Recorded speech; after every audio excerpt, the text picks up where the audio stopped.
Hello, this is the Self Advocacy Federation podcast.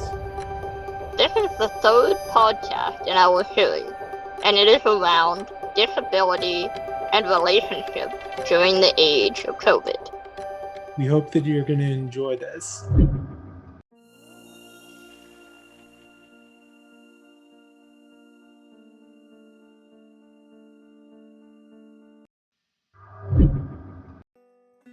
To be really able to look into how our relationships have been impacted during COVID, we need to have a roundtable discussion.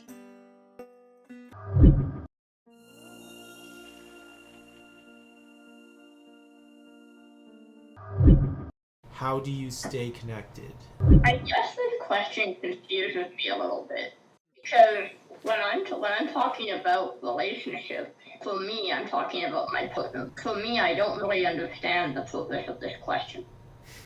That's a really good way of thinking about it. The way that I had spoken with the rest of the folks who are currently working on the nuts and bolts of the podcast for the relationship bit, how you're addressing and answering the questions on relationships is exactly how you would want to answer that question. So if you want to add to that relation with your partner, that's fantastic. If Misbehave wants to answer the question with her own relationship with her cactus, equally fantastic. The only thing that I strongly suggest is just trying to make sure that it's not hateful, but other than that, it's pretty much fair game. I can answer this question. I find it's been a mix depending on where the regulations are at. But something interesting is with my colleagues, so like people I work with, I'm using technology that's existed for a long time, but I'm using it much more than I ever did before. So like Google Hangouts or Zoom or MS Teams, and this sense of like video conferencing has become so common. It's amazing. And I don't really know why I didn't do it before. There's still people I just talk on the phone, like my sister. So there's sometimes that I'm still using the phone, but it seems to be there's a certain category of relationships in my life that I use video conferencing for. Like I don't video conference my mom. So that's definitely one way I'm staying connected.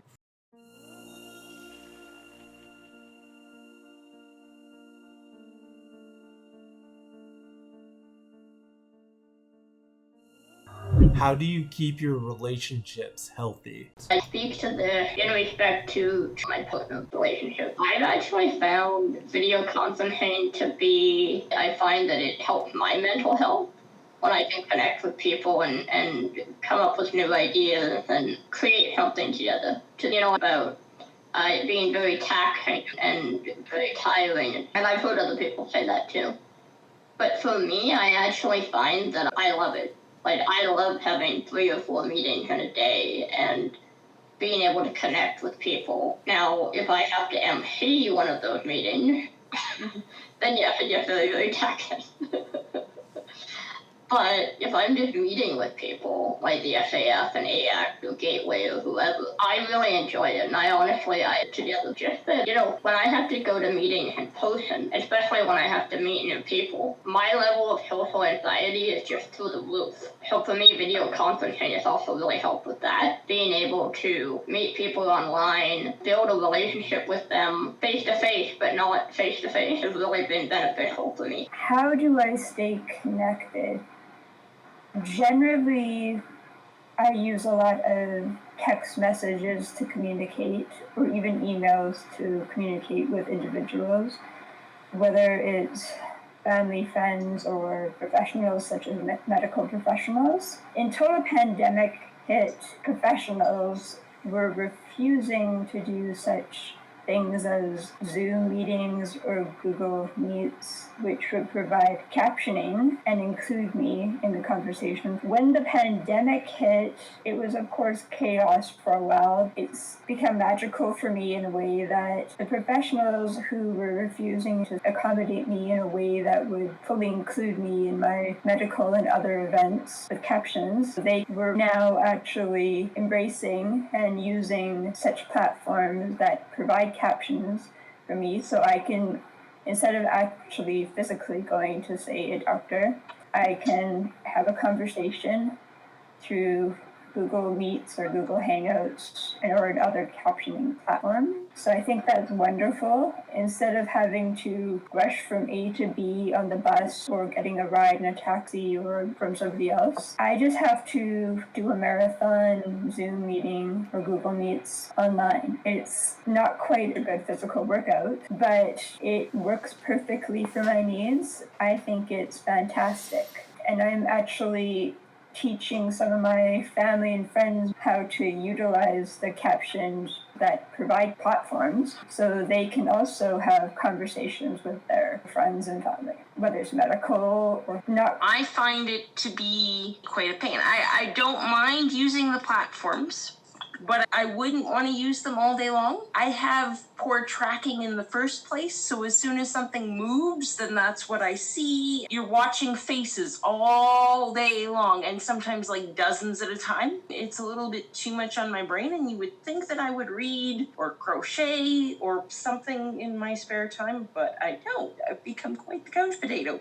which is nothing new for me, but it's extensive. And then I find that having the technology to keep up with stuff is expensive. We need to set up Wi-Fi, and I was gonna set up Wi-Fi, and then when my roommate moved in, we were going to do that, then the same day the pandemic started and you didn't want anybody in to hook anything up. I'm not that technical. I could figure it out, but it might take me quite a while. And so I'm just like, what do you do? It's gotten quite expensive the way that I use it. We have a cushion. So working around our relationships with video conferencing over several different mediums of being able to use it, the Self Advocacy Federation, along with our other advocacy organizations across Alberta, have been able to work together, showing our leadership skills through our lived experience to making sure that when creating guides and supports, that people are putting disability lived knowledge and expertise at the forefront. One case of this happened when we were involved in the re-entry for persons with disabilities project in Alberta. We collaborated with several disability organizations, and there was a lot of areas where we had to make sure to push for things to be in plain language and for there to be captioning involved. And we even got to take some of this experience and also use it towards making sure that we could get advocates across the province, including in rural areas, to be having access to technology.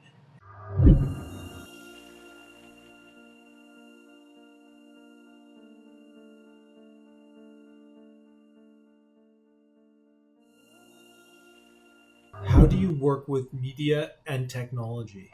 As it was mentioned before, technology is very expensive. The captions work slowly. As we were saying before, technology is very expensive and not everyone can afford it. Should an individual be able to afford it, if they're not very technologically advanced, they need the supports to help them work this technology. Whether an individual is elderly or has disabilities or just has lack of funds, it's a huge challenge, and unfortunately, a large part of society doesn't have excess funds to spend these days to stay connected to families and friends. We have a family friend, and she's deathly afraid of leaving her apartment, and she hasn't left her apartment since COVID began. She only goes to the grocery store that's around the corner and back home. She doesn't even go for walks. So I do worry about her, and she doesn't have any technology apart from a telephone. So that's a big worry for myself. My partner and we've always had really good communication. I think that just being open and honest with each other and transparent about what's going on and how we're feeling has been really good for us. We've never really argued. I always hear people talk about how arguing is healthy for relationships, but in my relationship, I don't necessarily agree with that. We talk about things, we're open and honest. If we do have some kind of conflict, honestly, we just walk away and then come back when we're kind of cooled down.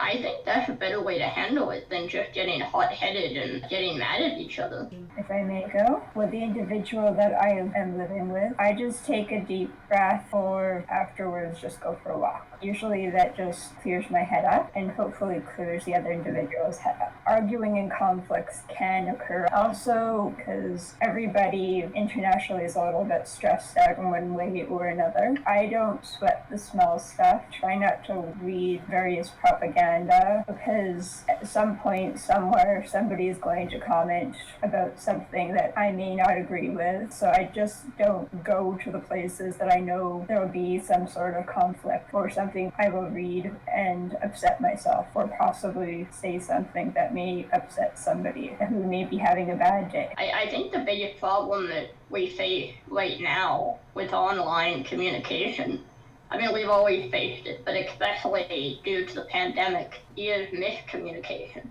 Talking online, 99% of the time, you're going to have miscommunication. It's really unfortunate. I think it's a huge problem in our society. It leads to so much anger and conflict. It's really hurtful. So I understand why you don't go to those places. I don't blame you. Thank you. Also, I tend to say I'm going on a social media platform. I tend to not even read a lot of posts my friends or family make. I just tend to share happy posts like puppies and kittens and all that stuff.